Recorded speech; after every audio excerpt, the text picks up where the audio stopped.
অনেক দিন হয়ে গেছে, ওর ছুটি পাচ্ছে না, কোথাও যাওয়া হচ্ছে না, তাই মনটা অনেক খারাপ আছে, অনেক রেগে আছে।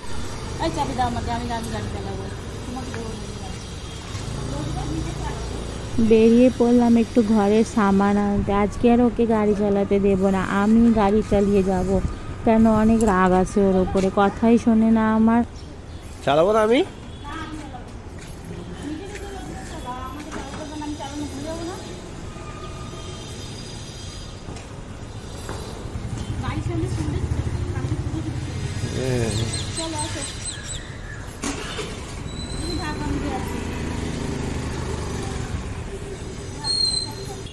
সোজা চলে গেলাম মাছের দোকানে মাছ নিয়ে। কেন, লেট হয়ে যাবে তো, মাছ শেষ হয়ে যাবে তো, আগে মাছটা নিয়ে গাড়ির ডিক্কিতে রেখে দিলাম।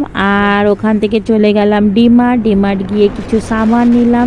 সামান নিয়ে ওখান থেকে আমরা সমোসা নিয়ে বাড়ি চলে আসলাম। বলো তো, একটু না ঘুরলে ভালো লাগে? মাঝে মাঝে বরটাও সাথে থাকে না, বয়ফ্রেন্ডটা থাকে, তাও আমার কথা শোনে না। খুব মন খারাপ লাগে, ভালো লাগে না একদমই।